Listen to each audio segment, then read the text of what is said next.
Martin McNamee and Martina Bett. Paul from The Big Issue, of course, Martina from The Sun, as we look at some of the morning's newspapers. Guys, thanks for being with us. Paul, you're going to kick us off this hour talking about this reporting in The Guardian. And this is from Bridget Phillipson, one of the runners for Deputy Leader of the Labour Party, yeah? Yeah, very much the front runner, I think. And it is interesting. She's getting into the two-child benefit cap, which has been a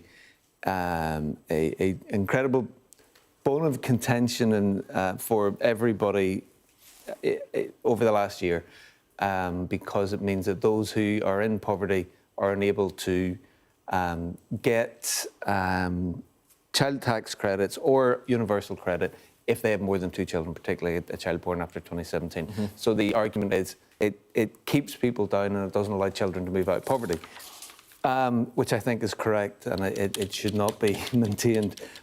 But Bridget Phillipson has now said that it is spiteful and that it punished and pushed children into hardship, which is quite a dramatic intervention, considering that the Labour Party, particularly Rachel Reeves, has consistently said this is not something that they're going to do anything about. And the timing of it, I suppose, is interesting because there's two things that are going to happen around the same time. The government are finally going to publish the Child Poverty Task Force paper, looking at what can be really done to dig into child poverty, improve chances, and I hope to make sure that it's preventative as well as just papering over the cracks. They postponed that. Phillipson is one of the co-chairs of it, so I'm assuming that this is a precursor to that they're going to use that as a device to say, look, if we're going to deal with child poverty, we have to deal with the benefit cap, and that will allow then Rachel Reeves a device to say in the budget in November, this is why we're doing it, even though there's a cost, which isn't massive, around 3.5 billion. And also in this piece, Gordon Brown, who has been on child poverty and trying to prevent it for quite some time, has said, well, the way to raise that money is to go after gambling companies. I'm glad you mentioned that, because that is a Gordon Brown idea, isn't it? Yeah. So 1.7 million kids affected by the policy, 350,000 have been pushed into poverty as a result of this. And it's interesting in this reporting as well, because we get another personal story about Bridget Phillipson. She talked at Unison Conference, I think, about having her mother confronting someone with a baseball bat on her doorstep. And in this, she talks about the fact that growing up poor, one of her neighbours gave money for her coat. So she's telling us that this is affecting her massively. Yeah, of course, but there is a reason why she's doing this right now, and it's because a couple of days ago, the other contender, who's a favourite among Labour members, Lucy Powell, said that she wanted to scrap the two-child benefit cap and she would push for it. So now Bridget Phillipson, who's the government's unofficial candidate for the deputy leadership, thought she had no choice but to say something on it.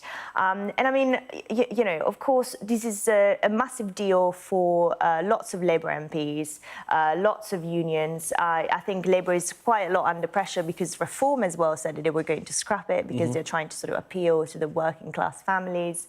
And, you know, I think the polling around this is quite interesting because there is, of course, some sympathy for struggling families, but there's also quite a lot of concern about the cost, and that's what the Tories are picking up on. They're saying that it would be fiscally responsible, and it's also what the Labour Party was saying during the election. They said they would keep it because of the cost.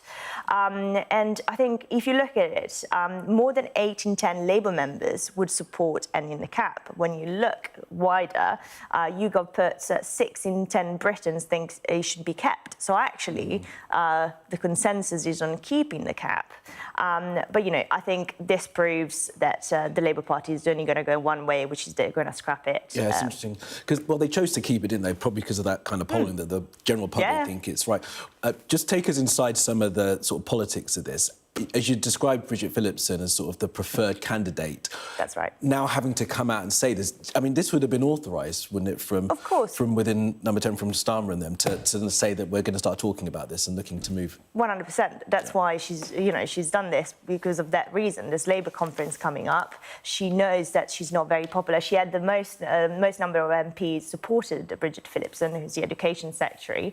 But in terms of Labour members, Lucy Powell is coming out. She's seen as the more, left candidate, and number 10 knows that they were going to scrap it, so they thought, let's do a front page in the Guardian. Maybe they should have got ahead of Lucy Powell saying it though. All right, anyway, let's move on. Telegraph, and you're going to take us through this one, Martina. Yeah, that's right. So it's Kemi Badenoch who decided to do an essay on foreign policy in the Telegraph. It's quite interesting because she talks about two issues that are not particularly new, but the reason why she's decided to do so is because there are two issues that Donald Trump, during his state visit, sort of differed in views with the Prime Minister, Keir Starmer. So she says that Keir Starmer, by recognising Palestine, and we expect the Prime Minister to do so very shortly, in a very short period of time, is before the UN General Assembly. Some reports said he could do it as soon as this weekend. But basically, Kemi Badenoch is saying that this would be a massive mistake. They would reward terrorism because by putting no conditions, which, for instance, like releasing the hostages, we're just rewarding Hamas. And the other thing that she picks up on is net zero. She doubles down on it. I think, again, the reason why she does so is because of what Donald Trump said during that press conference, where basically told the Keir Starmer drill in the North Sea. You know, she's trying, again, in the piece, she's saying that to the Conservatives, you know, she wants to pitch this as conservative realism. I mean, I'm not entirely sure whether it will cut through. Well, are we starting to see her actually sort of coming out with policy, right? That's right, because throughout summer, I think the one interview she did was the one that she admitted being his niche when she was at school, and that was it. But yeah, it's quite interesting. I thought with everything happening on immigration, the two issues that she picked were interesting, and she's clearly done so because of Donald Trump's visit. I think you're being very kind to say that this is interesting, and she is interesting. Interesting is an interesting word to use. It is. It's on the front page of the Telegraph. Nobody else picks it up. It's Kemi Badenoch's ongoing inability to cut through with anybody. There's nothing new here in the least in what she has said. It doesn't appeal to anybody on a different level. It doesn't break through.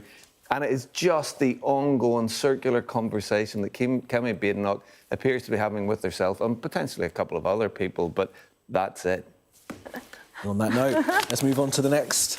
Paul, you're going to take us through more reporting in the Telegraph. I mean, the headline itself, 230,000 men signed off work for life with no need to look for a job. We'll get that pen later. Paul. Yeah, there's quite a lot to unpick here. The first, within the headline, 231,000 young men signed off work for life. First of all, I think that is not strictly true. Right. Getting signed off for any period of time is difficult, and if you're going to be off work for life, then you move into PIP and you move into different kinds of benefits. So there is a conflation of a lot of things here. However, the bottom line figure, the 231,000 young men who are inactive at the moment, there's more than that. We've got many more statistics. It's pretty damning on where we are. I think if you allow yourself to go beyond the point that the Telegraph are trying to make, which is basically that Labour are paying out too many benefits, if you look at what it says about opportunity, if you look at what it says about training, if you look at those elements of where opportunity lies, I think that you do think Labour are not doing enough for people moving into work, to create opportunity. And, you know, within Big Issue, it's something that we talk about an awful lot. We are an organisation about opportunity and trying to help people work their way out of poverty.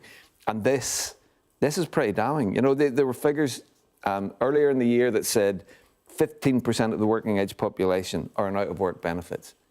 That's bad. And then 6.5 million people, that was the figure towards the end of the summer, are on some form of out of work benefits. So there are issues, but I don't necessarily think that making this about Labour paying too many benefits is the thing. It should be about how Labour can work to get people into work.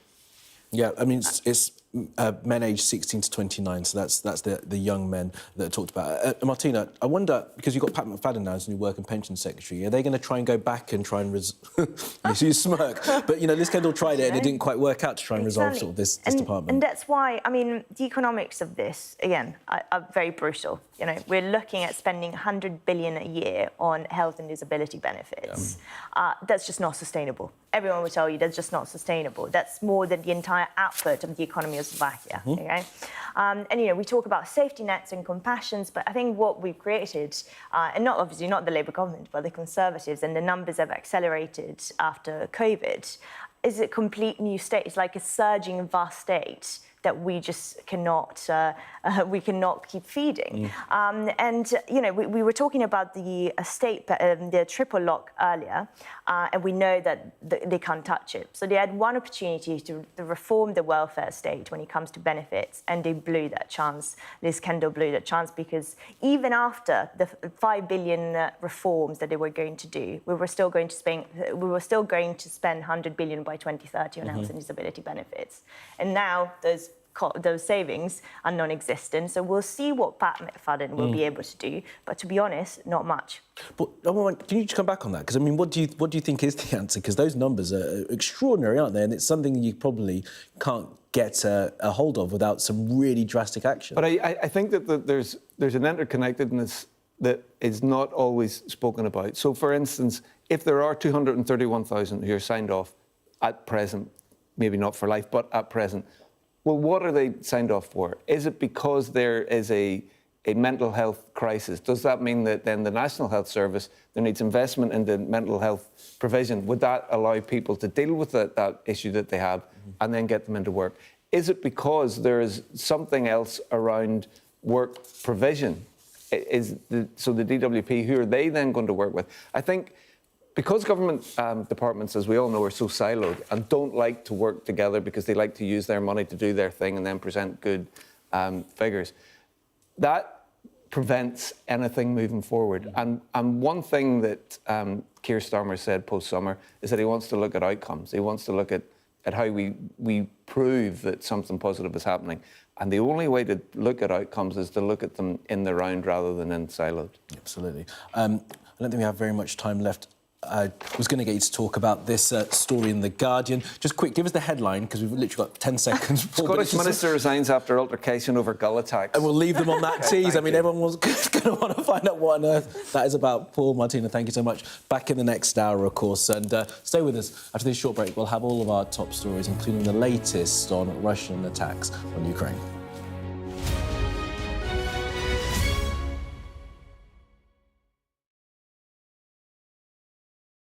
I witnessed the complete destruction of a place linked